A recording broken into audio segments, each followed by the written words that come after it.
Hello explorers and essayists, my name is TBSkyne, and welcome to the many meanings of Dark Souls 2, and my god, does it feel good to be able to talk again. I have had to shut up for so long because of this goddamn oral surgery, and now that I can talk, I will never shut up again. Anyway, in August of 2019, which, as I write this, in August of 2020, is approximately 500 years ago, I started a gameplay and analysis series taking a close look at Dark Souls 2 Scholar of the First Sin. The conceit of the series is that I stumble into the game blind, not knowing anything about the story or the characters before playing, and take on the bosses as I find them. Then, I produce a video each week analyzing the character designs, stories, and themes of each boss in turn. In Dark Souls 2, as I went along, I ended up settling on the idea of the game as a metaphorical journey through life, with each boss broadly representing various ways a person can get stuck, taken off track, or lose themselves on that journey.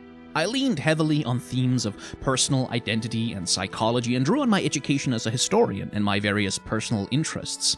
I personally find the process of looking into my own experience and my feelings and really figuring out what I think about a piece of media enormously rewarding. It's a way to find fun in places I normally wouldn't, like, for example, in a series of video games renowned for their punishing difficulty and obtuse, ambiguous storytelling. I had written Dark Souls off as a series that just wasn't for me for years until, at the urging of a friend, I started making my video series and had to look closer and really pay attention. Now, it's one of my most beloved video game experiences. But this video isn't really about my series. It's about you. On YouTube, as in life, a lot of media tends to rely on authoritative declarations. Top 10 best action scenes of 2017. Avengers was a terrible movie and here's why. How Disney ruined Star Wars. This is not intrinsically a bad thing. I do it myself from time to time. And it is certainly what the site's all-powerful algorithm prefers. But I do want to push back on that a little bit. In the boss designs of Dark Souls 2, I tried to emphasize that what I do in my videos is not really special. You can do it too, and I think you should. I mean, maybe not to the point of spending a year creating a 36-part video series about a 2015 dark fantasy hack and slash. Unless you want to, I'd be curious to see it. But the act of media criticism isn't exclusive to pretentious people with university degrees and semi-successful YouTube channels. It isn't exclusive to the professionals, whoever the hell they are, or critics or experts. It's a discipline that belongs to all of us. We can, all of us, produce meaningful thoughts and ideas about the games we play. So, at the end of my series, I asked my audience to give that a shot, to write to me, and tell me what this game meant to them, so that I could collect those thoughts and ideas here and make a video about the most interesting ones. The response was, slightly overwhelming.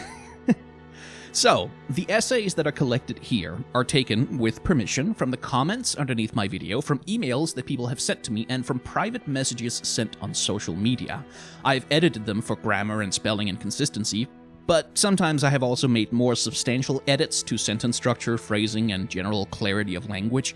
These edits were made in the name of accessibility, especially for people who don't speak English as a first language, and I've tried very hard to make sure that none of my edits change the meaning or the ideas that are being communicated. Finally, I have made a few edits to some of the essays to omit personal details and information which I would not personally feel comfortable broadcasting publicly in a document like this, even with consent. I have also added titles to each essay to make them easier to search through to find a perspective that you might find interesting. Now, I received 85 essays in total, and the final word count of the document that I collected them all into was over 50,000 words, which, for context, is about as long as the average commercial novel. For that reason, we can't go through all of them in this particular video, but the full document of every single essay with annotations, with my edits, and a fully organized table of content to make it easy to search through them is available as a PDF with the download link down in the description. I fully recommend that you at least check this document out. Go look through the various titles of essays, see if there's something there that catches your eye and might be interesting interesting to inform your own perspectives on Dark Souls 2.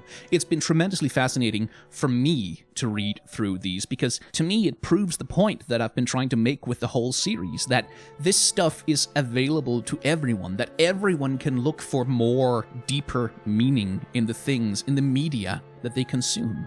The ideas in these essays range from analyses and reviews of the game's mechanic and how fun or not it is to play, to personal stories about friendships and community found through the game's multiplayer mode, to thematic meditations on the lore and story and themes of the game, to funny stories about accidentally building a caveman character or using the game as a way to get revenge on spiders for your arachnophobia. They are, all of them, in my opinion, every bit as valid and interesting as any video series I could produce. So enjoy this small selection from The Many Meanings of Dark Souls 2, download the full document with the link down in the description, and please, if you have your own thoughts or if this inspires anything in you, let me know in the comments down below.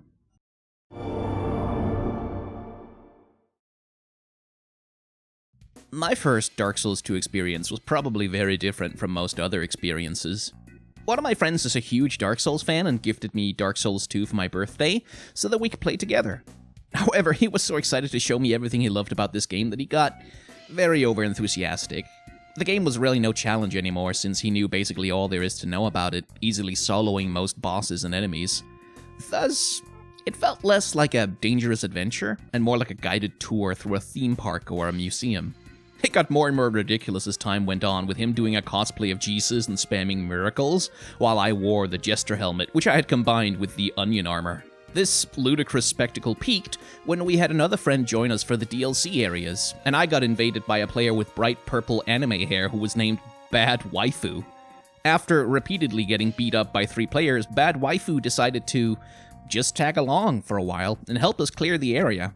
At first, when the playthrough began, I was a bit annoyed, wanting to experience the adventure for myself, alone, the way it seemed to be intended, but the further we got, the more I grew content with it. I may not have had time to stop and analyze the game and figure out the finer details of the lore, but what I got was a unique experience. It seems to me that the wacky co-op/PvP side of the Souls series plays second fiddle when compared to the solitary experience that the narrative seems to convey, but in my first playthrough, that trend was reversed. The epic bosses, creepy areas, the melancholic lore were all just set dressing for our goofing around. Experiences such as this also happen in regular single-player playthroughs. See, for example, the fight between Lunatic Thinker and Upfront Gaming in episode 16 of this series, but they only lighten up the mood for a short time before you have to return to your solitary quest once again. Playing this game entirely in co-op with someone who knows it reversed this feeling, and made my first playthrough very different from how most others experienced it.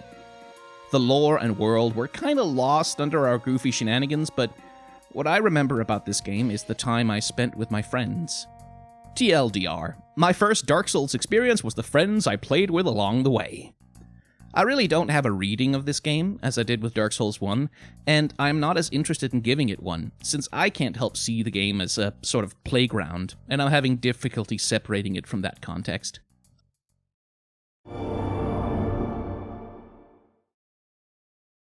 So, my reading of Dark Souls 2 had been tainted before I started, as I had pointed out to me some of its plot and thematic references to Macbeth, and for quite a while, I just called it Macbeth with dragons. And there's definitely some merit there. The Firekeepers are the 3 witches, Nashandra is Lady Macbeth, the Pursuer is Banquo, and, the giants being trees, by the transitive properties of Macbeth, a forest attacks a castle. It's there. My first actual playthrough with any conviction started after I saw the first episode of Boss Designs of Dark Souls 2. I wanted to have my take on the game as I watched you play it. It struck me how unreal the world was, how it seemed not to respect space and time, how much less grounded it was than Dark Souls 1, more fantastical, fairy tale-like, and, in stark contrast, how much happier it was. In Dark Souls 1, every undead you shepherded off to Firelink ran the risk of hollowing. Everyone in Majula actually stays there, and if you talk to Salden, it's implied that they develop a bit of a community. Dark Souls 2 is filled with a lot of tragedy, but ultimately also hope, and lots of it.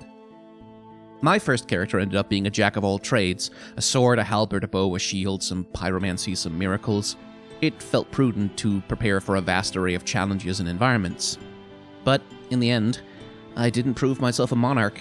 I visited none of the locked-away lands of adversity.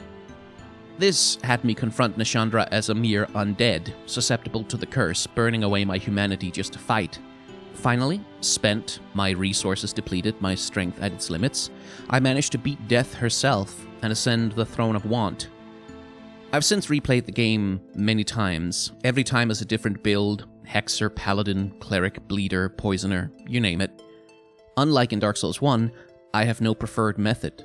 Dark Souls 2 lets you embrace whatever means you choose. It lets you be yourself, whoever you might be. Dark Souls 2 is, to me, a magical journey, a fairy tale, where you discover what kind of character you want to be, and it lets you embrace it. Or Macbeth with dragons.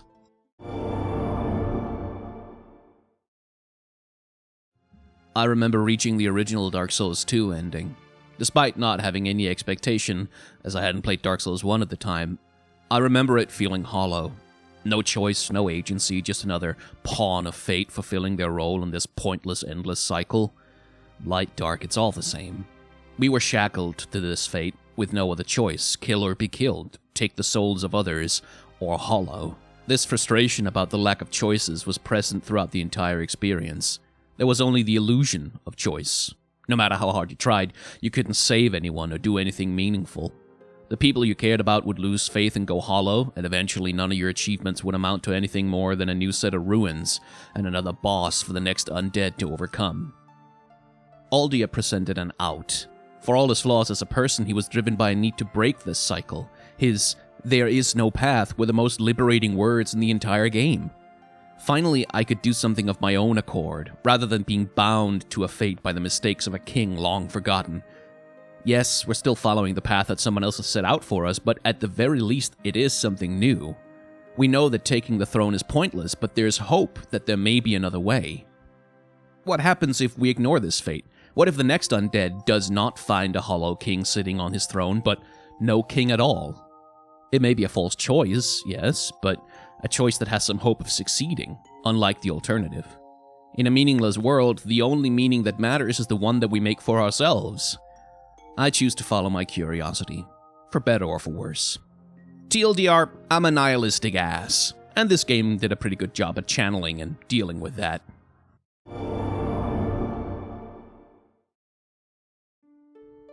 I was pretty depressed when I first played Dark Souls 2. It was a dark moment in my life, and I just finished Dark Souls 1 and was absolutely in love with the game and its story. I immediately fell in love with Dark Souls 2, but in different ways than the first game. Dark Souls 2 had a decent online presence at the time, so I made lots of friends and had an absolute blast playing it. But there's something more Dark Souls 2 did to me besides offer me fun in a difficult time. You know that coffin at the tutorial area of the game where you can change your gender? Well, that thing fascinated me. My entire life I was unhappy with the body that was assigned to me, and I always dreamed of this magical coffin which could magically transform me into a girl in the blink of an eye. Needless to say, this is impossible in real life, but that coffin served as a door to my self-discovery journey into gender and sexuality. A journey that eventually led me to a more reasonable and realistic desire to transition. It's funny, really, how, if not for Dark Souls 2 showing me that I have the choice to be who I want to be, I probably wouldn't be a transgender woman right now. Lol. Dark Souls 2 was the most relevant game, actually the most relevant piece of media in my life, and no amount of bad reviews and disappointed gamers can change its importance to me.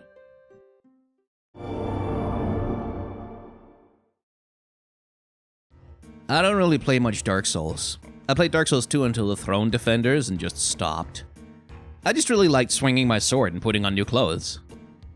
Now the funny thing about Dark Souls 2 is that there are rags that improve drop chances. I wore those rags at all times because I wanted more stuff, more clothes, more swords, more everything. And then eventually, I found a really big f***off club. This club scaled massively with strength and had funny and powerful attacks, so I used it. At the end, I just ran around in rags, wielding a giant goddamn stick, beating down monsters, knights, and all sorts of beasties. While others advanced in technology and magical power, I just pumped up strength and endurance. At the end of my journey, I had become a caveman. Me want more stuff. Give stuff.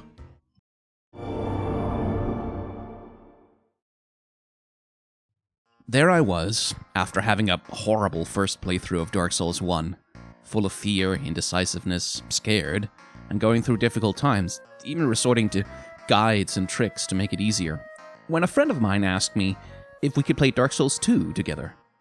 I agreed, even though I didn't know if I really wanted another Dark Souls 1 experience, because I cared about my friend, and also I wanted to try again with this beloved series that I just couldn't seem to enjoy. And after guiding me through Discord towards the White Soapstone to play co-op, my best gaming experience ever started. We would laugh off deaths, enjoy exploring together, and he would guide me through one of his favorite games. We were each other's son bro, and we would fight every boss with a smile on our face. Dark Souls, to me, as a series, works best when you have someone else to lift the weight of the difficulty of it. And mind you, I eventually got good, and now I enjoy beating the bosses alone because I finally had the chance to learn, to understand how to play. Dark Souls 1 just didn't let up, and I couldn't keep up, so I got left behind. When we started Dark Souls 2, I was pretty much a newborn to the series. Pretty fitting, I'd say. So we went on a journey together as friends, as a brave warrior with his weirdo companion cleric / pyromancer, that is me. Towards every boss, every struggle. We survived together, unlike the many people of Drang Lake who traveled alone and ended up dying or ended up losing what made them human. Aldia went alone. Lucatiel went alone. The many pursuers perished one by one. Even Vendrick, who had a right hand, who had someone wanting to follow him, still didn't realize what he had, and he just let himself rot and die. And so did Velstad. And after 155 hours of playtime, we got all of the achievements of Dark Souls 2. That's how much I loved this game. And I can only say that because I had someone to help me through it, help me learn it, help me love it. Thank you, Maxi. Sunbros till the end.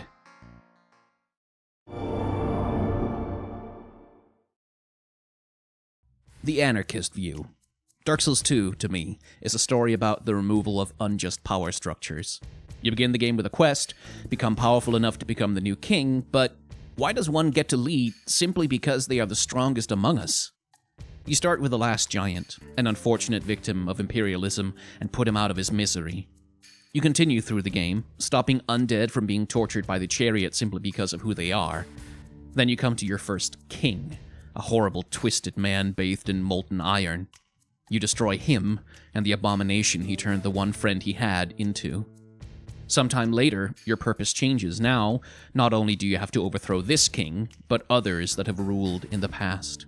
So you eliminate one that would use religion to subjugate his people, and one that we have already discussed. You also destroy perhaps the only good king, the one who would put himself between danger and his people. But how do we know that his heir would do the same? After they topple, you face our final challenge. A queen who covets all power for herself, regardless of the consequences. After you defeat her, you defeat Aldia, a man who puts knowledge above people. After that, when the choice is given, you don't ascend the throne. For when you are king, no matter how well you do, there will always be another you, one who isn't pleased with the system and will eventually overthrow you. But how can a king be overthrown if one does not exist? You leave the throne of want, and you begin to show people how hierarchies need not exist. In my headcanon, anyway.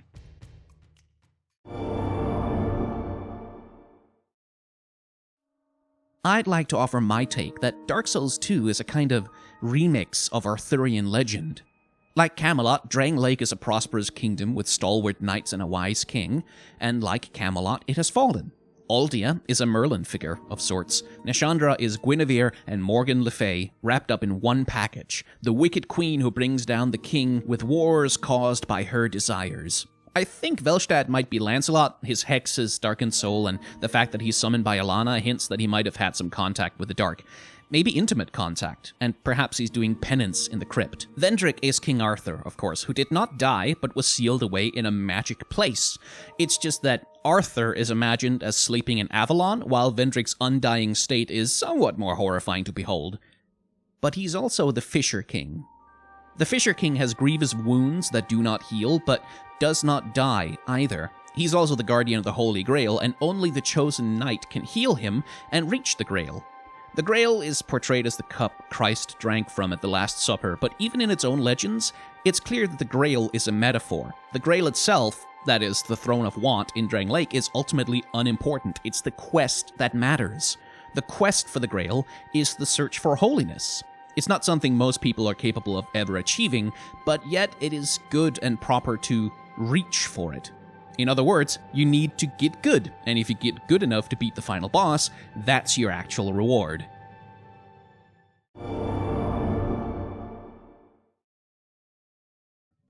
Six years ago now, when I was 19 in college, I offered weed to a guy at a party at my dorm. Everyone was new and nobody really knew each other yet, so he hit me up a few more times to go smoke together, and at some point the subject of Dark Souls came up. He asked me if I'd ever played it, and I must have said something like no, but I did play some of Demon Souls, and I was up for a challenging game, so if he liked it so much, I'd play it with him and check it out. Eventually, we got the Xbox 360 controller emulator going, got his Steam account logged in on my computer, and traded death for death the entire way through the first Dark Souls over that first semester. We would play almost every day, nearly always with music on over the game sounds, and in between the games we talked and connected in a way that I never really had with any person to that point in my life. When we came back after Christmas break, he had returned with a copy of the Dark Souls 2 Black Armor Edition for PS3. I had a PS3 in my room hooked up to my computer monitor already, so naturally we popped it in and started playing. That year, there were so many drug-fueled, musically accompanied journeys into the worlds that From Software created. It was practically my life. At the very least, it was as significant as the schooling we were both partaking in. We developed an entire sub-language of shorthand for discussing people, relationships, and the reality we both found ourselves in. At the time, I didn't really enjoy the gameplay as much as the first one, but I think I enjoyed the time spent far more. We were both more comfortable with each other and with the set and setting of my room. The following year, he brought a PS4 to school, and it lived in my room through our entire Bloodborne playthrough. And then we tackled Dark Souls 3 just as it came out. A few years later, after leaving school and moving away, that same friend came and stayed with me for a week, and we played Sekiro in its entirety together over the course of about 3 days. I've learned a lot from the Souls games: temperance, patience, and appreciation for subtlety, and the value of having control over my more fearful impulses. But what the Souls games have always meant to me is connection. That first night back setting up Dark Souls 2, me settling into my chair cross-legged and him sitting at the end of my bed propped up with pillows, passing my bong back and forth, listening to Coheed and Cambria.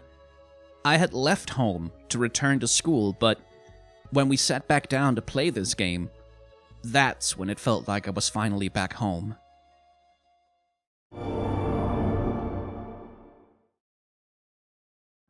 My relationship with Dark Souls 2 isn't marked by my first playthrough. Personally, it's the constant replaying of Dark Souls 2 that has given the game meaning to me.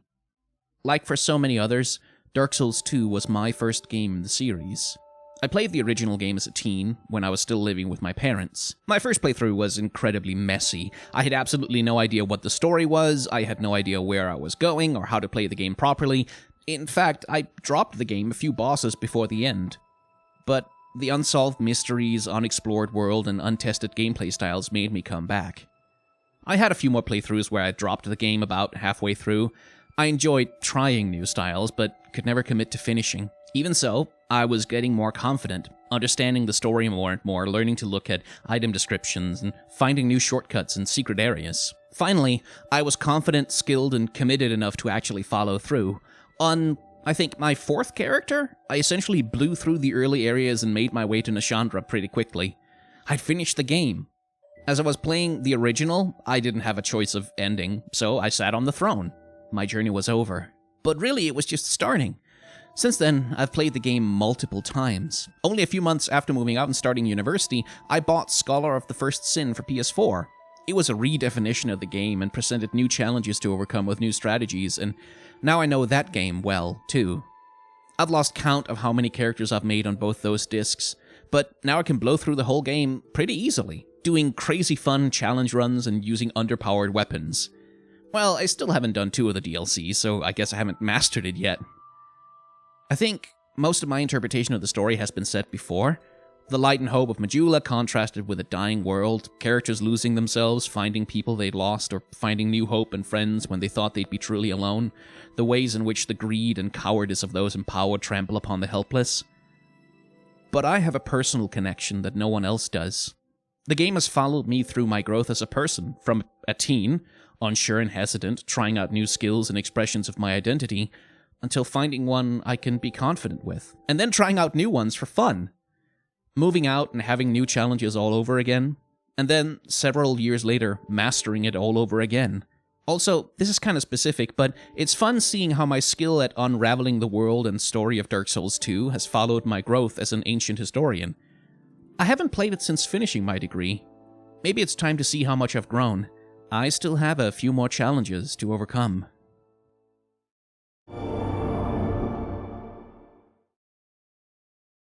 The thing about Dark Souls 2 that I felt really strongly is how it allowed me to battle my arachnophobia by letting me make spiders permanently extinct. My life's been conditioned by situations of being forced out of rooms, movies, games, or conversations by spiders, so it was really empowering to finally be able to just murder each and every one of the bastards exactly 12 times until I rid Seldora of them once and for all.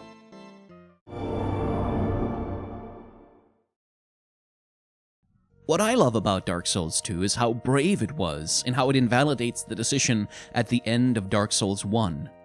The lore that's available to you in the first game basically makes it feel like the choice to keep the fire going is a really important one, to save the world or let it fall into darkness.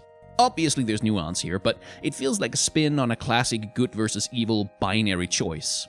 Then, Dark Souls 2 comes around and says, hey, that big choice you made? Didn't really matter. The flame works as a cycle, going light to dark and light to dark endlessly. No matter what, we're trapped in this loop. It totally shatters the grand heroics of the first game for me. But then, specifically in the Scholar of the First Sin update, it offers you a different question. What if you could exist outside that cycle? Is there a way to find meaning beyond just letting fate have its way with you? To me, Dark Souls gives you this Camus-style imagine Sisyphus happy answer to the harshness of its world. It argues that the struggle through problems is worth it in and of itself. That's why the depression metaphor I talked about in my Dark Souls 1 response felt so impactful to me, and that was also just where I was when I first played Dark Souls 1. Dark Souls 2 is a game that's absolutely in conversation with the first game and its themes.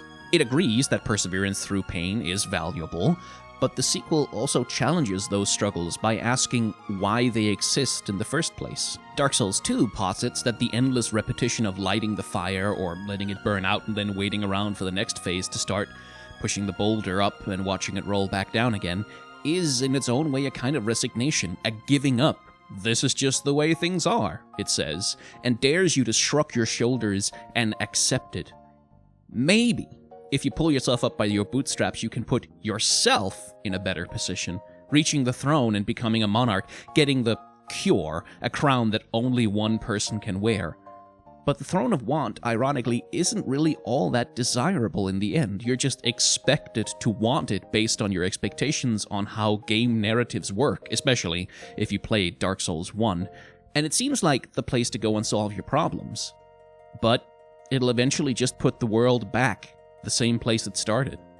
The desire for the throne is, well, hollow. Like you talked about in your Dark Souls 1 analysis, it would just perpetuate the systems already in place in the world, except this time, that perpetuation is gonna go down regardless of whether you light the fire or not. The door to the kiln closes and you don't see what happens. It doesn't matter. Dark Souls 2, specifically Scholar of the First Sin, invites you to look beyond the institutions you're accustomed to and craft a better, happier world. As much of a bastard as Aldia is, his presence suddenly reveals this alternative. Try to find a way to break the cycle. Reject resignation, reject the way things are, and try to discover something better. Back In real life, we are in the middle of a very turbulent time where a lot of people, I think, are starting to realize that the struggles and institutions all around us don't need to exist. People are starting to see that we can reject them and craft a better, happier world. Obviously, people have been fighting against the machinations of capitalism for about as long as capitalism has been around. I just mean that it's on my and a lot of other people's minds a bit more often, I think. Dark Souls 2, in a weird way, becomes a bit of a revolutionary text, one that could be read as a personal rejection of pop-depressive nihilism and celebrating the search for meaning, or one that could be read as a more social-political challenge to the way things are, and the intersections between those two and the way they interact makes it maybe the most interesting game in the main series to me, even if Dark Souls 1 is the one I have the most #feels about. It's pretty funny how I read Dark Souls 1 as a very personal journey, and that you read it as a much more political one. Now with Dark Souls 2, it's almost like our hot takes and choices at the end are flipped. Lol. That's what I love about these games, and this series. They contain so much meaning to dig up if you put in the effort.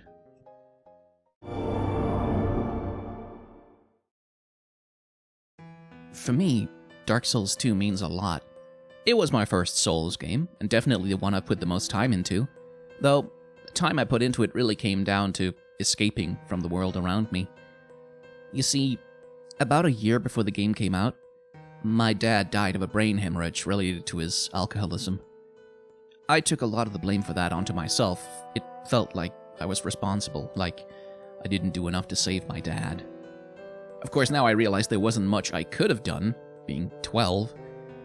Because of that, when I ended up playing Dark Souls 2, I felt like that was what the game was about, failure. I ended up playing the game as a way to seek out answers for what I saw as my own personal failing. Whenever I hit walls in the game, I would look up tips and tricks on how to best handle bosses, and seeing the same onslaught of don't get greedy, get good, and so on, quickly started to mirror how I saw reactions when I talked about my dad's passing. Stock responses that people meant, but ultimately weren't very helpful to me. It was when I reached the Mirror Night that I started to realize what was going on, and what this game meant to me. The Mirror Night was where I came to realize that the guides and tips aren't helpful, that I needed to overcome this on my own, and decided to concoct a strategy all my own. Once I reached Vendrick, things started to make more sense to me. Through my playthrough of the game, I remember Vendrick being talked up as a wise king who could solve all of our problems, and so I began to see him as a figure to answer how I should handle my failure, how I could atone for not saving my dad. Then I reached Vendrick's tomb. At first I didn't know what to think. I was confused and angry. I was angry Vendrick was hollowed. If a man with all the power in the world failed and then just gave up, what was I supposed to do?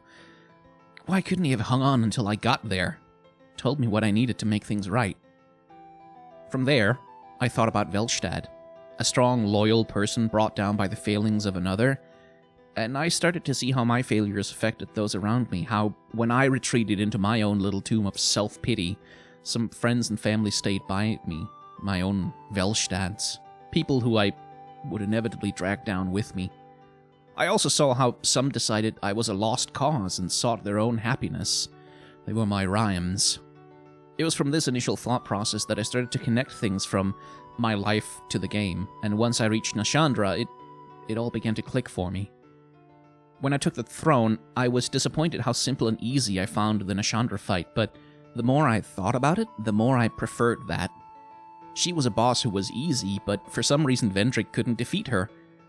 But it couldn't be because she was exceptionally powerful, so then why couldn't he beat her? I thought about it, and then finally I realized Vendrick couldn't defeat her because Nashandra represented his failures, and he couldn't bring himself to face those failures. And that inability to face his own failures and move past them is why Vendrick hollowed. Nashandra came to represent that inability to face failures.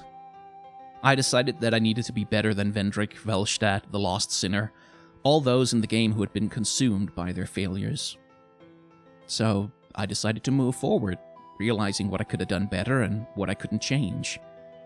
To me, Dark Souls 2 means so much because it helped me realize that failures are gonna happen, but to allow those failures to consume you is just another path to hollowing.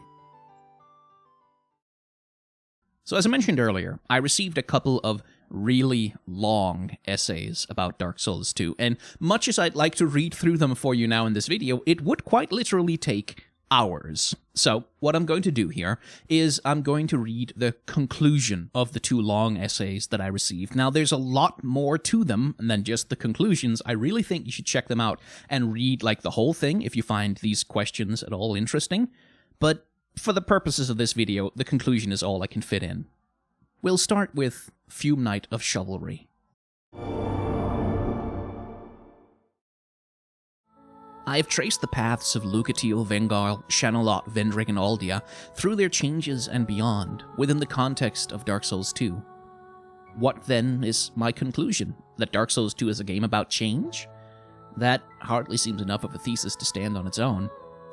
If I were to connect Dark Souls 2 explicitly to works in the real world, I would say that Dark Souls 2 is a game about the philosophy of absurdism, as mentioned regarding Aldia, of the attempt to find meaning in an inherently meaningless world, of the struggles to surmount unconquerable obstacles, of the drive to continue and push forward no matter how apparently hopeless. This has its origins in the writings of Kierkegaard and Camus, to name but 2, and Camus particularly uses the story of Sisyphus to illustrate his philosophy. It is not nihilistic or wholly pessimistic, for its central premise is that there is indeed something to be found of value. It is the present experience, even with the understanding that meaning is transient and struggle is constant, that gives importance. Camus asserts that only once this is understood can life be fully, richly enjoyed, and indeed, the characters that make the best use of their circumstances, and all of the ones above, recognize this. Lucatiel comes to terms with her inevitability, but her struggle worsens her status, even as it is understandable. Vengarl has already found peace in his bizarre, oxymoronic existence. Shanalot has been weathered by believing there is nothing of value in persisting, but is set free by recognizing the uncontrollable cycles of the world. Vendrick fades and hollows away, but only after imparting his comprehension of his failures and his place, and so I imagine him happy now that he has passed his knowledge and hope on to you. And Aldia, of course, asserts that no matter how life operates, it will always be, to a degree, unfair and nonsensical, and his present state could be seen as a sort of peace that follows the most profound rejection of the absurdity of life. The moment when he knows it can be richly fulfilled, though the tragedy is that he can no longer partake. But what of the more general reading? If I do not limit myself to arguing that Dark Souls 2 is a game about existential absurdity, I have written and highlighted how Dark Souls 2 and its world and characters are about change, and it is just one interpretation, one perspective, one reading of the text that is this game. And by itself it is somewhat superficial, since it's easy to just say that the game is about change, a general and almost shallow conclusion. But that is indeed my conclusion, or at least one of the other elements of my thinking outside of philosophy. These characters respond to change, but that's true of all characters in media. What I believe sets them and this game apart is that their confrontation with change serves as the central connecting point around which not just they, but all of the questions of the game are framed in one way or another, to such extent as to be noteworthy. How will you react to differences, and to newness, and to adjustments? How will you bring it about yourself? How will you, well, change? And how will you react to it? Dark Souls 2 is constructed upon these questions. Dark Souls 2, more than Dark Souls 1, I believe, is a piece of fiction about change, how humans respond to it, whether that is fear, acceptance, experience, rejection, or searching, to name a few. It is about how humans interact with its nuances, and how every one of the multitude of responses and ambitions are worthy of consideration and caution, and defy simplicity. It is about how the world moves with change, and in doing so carries people with it. It is concerned with all things, for everything is touched by change. In the same way, all readings are touched by all other readings, and my focus on change is purely to highlight an element that particularly interests me, without suggesting that it is utterly divorced and partitioned away from other interpretations. For me, Dark Souls 2 was most interesting when interpreted as a game about change, for that is a perspective that is not only interesting on its own merits and has ample evidence to support it, but it also invites other viewpoints to color it. And from my personal belief, this exploration of change on all its layers makes it a study of the essence of being human. I've mostly discussed characters grappling with personal change, but that is merely the facet of it that calls to me the most, and is by no means the limit to which this reading of Dark Souls is about change can reach. It is a game about the nuances of an absurdist existence, about how humans change, and about how we respond to or pursue change, but its message on the subject goes further still. Questions of alteration can be applied to reading Dark Souls 2 as a piece of revolutionary fiction, as anti-capitalist messaging, as an environmental stewardship persuasion piece, as socio-political discussion, and as religious study, to name a very small number of lenses through which it can be viewed, analyzed, and disseminated. To say that Dark Souls 2 is about change is an intentionally simple answer, but I hope that it makes clear the scope of my assertion, reveals how many layers I think can be absorbed into this perspective, and serves as an accurate and digestible summary of what I think it offers from a literary and analytical standpoint. Absurdity works hand in glove with this reading, for the confrontation between an ineffable world and our own individual fragility and the conflict between is applicable to that philosophical school as much as it works with a more general statement of the game's focus on change.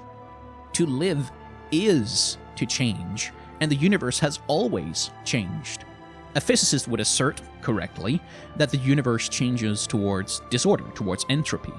But that does not mean that the stability that exists, transient as it is, lacks value, or that there is no wonder and beauty to be found in what we have. And the world as we know it is changing rapidly. This change can provoke terror, or anger, or pushback, or resistance, or acceptance, and effectuation, and support. There are important considerations to keep in mind when measuring all of these, and a glimpse of this difficulty can be seen in the many facets of Dark Souls 2. It is messy, and difficult, and complicated, and in every respect it lacks easy answers. But such is life, such is choice, and such is change. Such is our fate.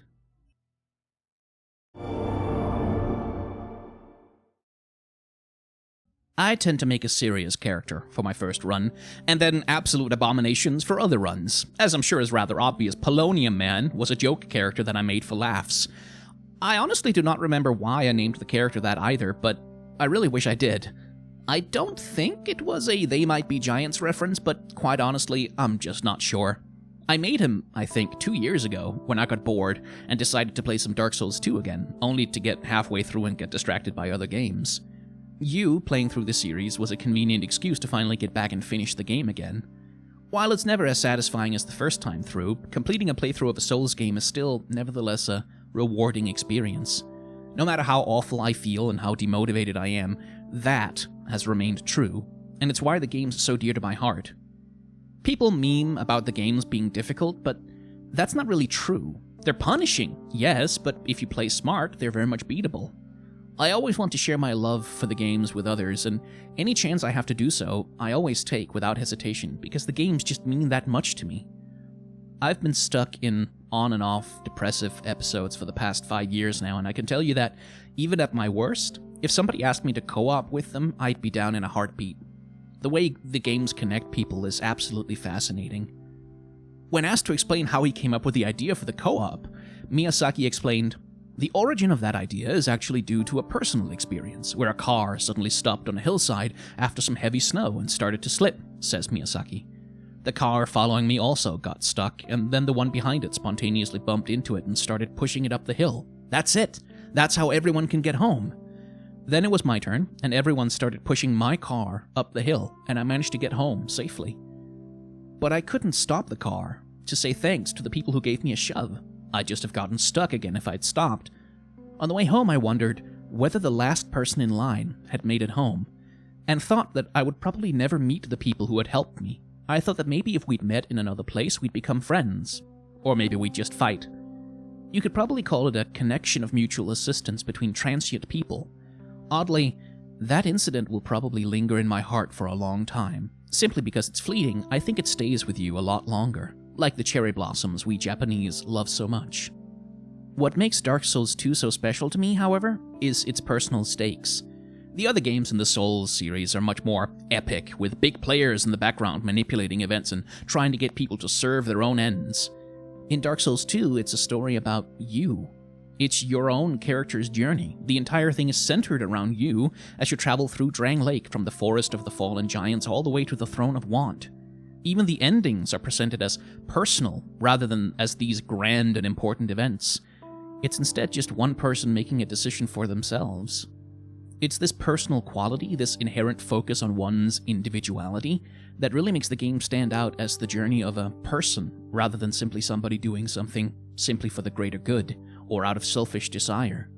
The story can be about that, but it's something greater than merely that. An individual's experience in this game are much more varied compared to the other titles.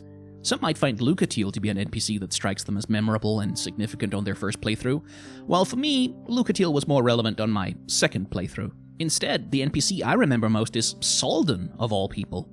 Compare this to Dark Souls 1, where, if asked, everyone will answer with Solaire or maybe Siegmeyer as to which NPC they were the most fond of, with the most common exception being for waifu characters like Priscilla or the Fair Lady. Dark Souls 2, meanwhile, has Vengarl, Benhart, Vendrick, Aldia, and even all of the various NPC phantoms and shades to add even more life to the world.